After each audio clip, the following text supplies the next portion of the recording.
All right, so that's fun. We did some trees. We're almost able to publish in Nature, right? We're this close. We just got to find the right collaborators. This is nice, right? I love really good graphics. So this is a box plot, but not just box plots. So this is a box plot of the RC variable, side by side for every level of size, the small, medium, sizable, large, and great that we created before. Not only that, but they actually overlay the points on top of the box plot, color code them by another variable, and then connect the means of that other variable. Boy, if I could make that, I could really make some bank, right? That's where I want to live. And so they even went in here in the article, they said they use ggplot to create these. ggplot is really nice for graphics. Essentially, it works in layers. So you give it like a base layer, you overlay something else, you overlay something else on top. And so we'll recreate this using that. OK, so first thing is when you have a factor in R, they actually do have an ordering to the levels. So the factors in R aren't treated like a character in R. So a character in R would store the entire variable name for each observation. Factors instead store numbers that then they have like a key that says that the number 1 gets sent to small, and the number 2 would get sent to medium, etc. Anybody know why you would do that for a factor?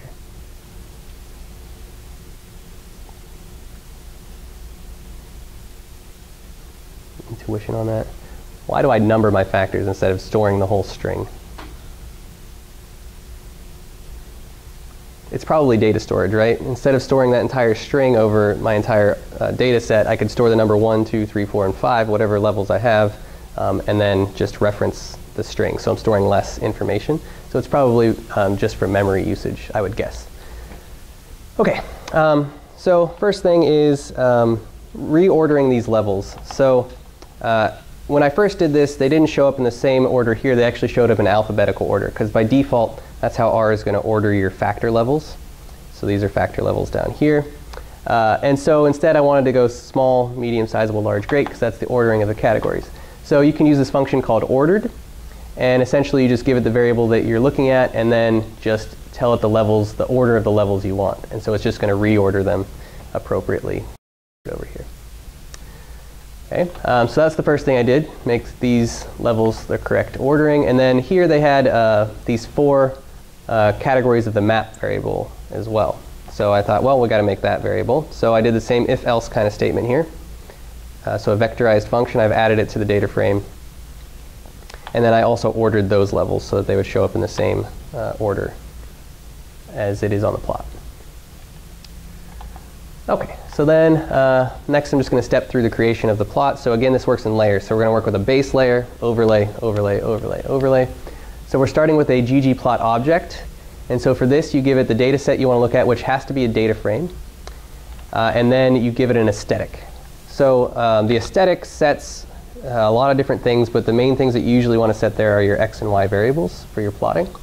So here I'm setting my x to be size class, and my y to be the RC variable. Because again, I'm trying to remake this first one, size on the x, RC on the y. So that's my base plotting object. So usually you save that in an object, and now you're going to add layers to it. So my next layer that I want off that base object is to put a box plot on. Okay? So I'm going to do that using Boxplot. There are these really lovely cheat sheets. Oops. Ggplot. That will show you all the different layers that you can add. Right? So I'm over here with discrete x, continuous y. So these are the common plots that you might make here: bar plot, box plot, dot plot, violin plot. And so we're just going to add a box plot on top. So that's our first step. And I'm using LWD equal 1. That stands for line width. So that's just making the boxes show up a little bit stronger. And then I noticed that, well, this only goes 0 to 0.8. Their graph goes 0 to 1. So I should change my y-axis. To do that in ggplot2, whoops, you just use the plus. So now we're going to add something. So we're going to change this layer.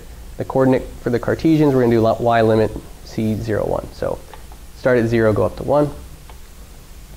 So now we got that changed. Lovely. Next part, changing the labels. So this has size dot class. I don't want that. I want size. And I gave it a title, map. So we can do that by adding a layer called labs. Lovely. Now to that, we wanted to overlay the points on top of here, right? So we can overlay points with geoPoint, right? So that's going to overlay points. Oops, wrong one. So I just did plus geoPoint. Now I don't have to tell it what points I want to do because in my base plotting object, I've already told it the aesthetic. So I've already told it what data I'm using and what my x and y variables are. So I don't need to define those again unless I want to change them or use something else. So I'm just adding the points on top. Lovely. I want to color code those. I want to color code those by that new variable, that mat class variable. So how do I do that?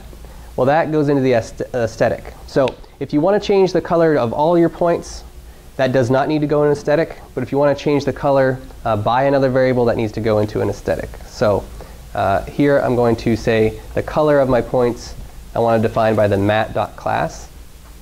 And so that needs to go in the aesthetic. However, I also want to change my points to be larger. So I'm going to use a size equal 4 argument. Since I'm not changing it by one of the variables in my data set, I don't need to put that in the aesthetic. It just goes in the geoPoint as an argument. And now I get bigger points and they're color coded by the mat class. So we're almost there. Just need to connect these lines with the means. This part was a little bit harder. So you have to use the stat summary. And you give it the function that you want to apply to the y's. And I'm saying apply the means. I want to connect them with a line. So the geom I'm going to use for those means is a line.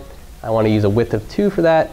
And then I want to keep that same coloring. And so since I'm coloring again by a point, I'm going to color within the aesthetic. And I'm also going to tell it the group I want within the aesthetic because it's by a variable. And so there we go. Lovely. Oh, our background's still gray though. They have a white background. You can change that with a theme argument. So theme classic is like your basic R plots. And now we really are ready to publish in Nature. Yes. Good.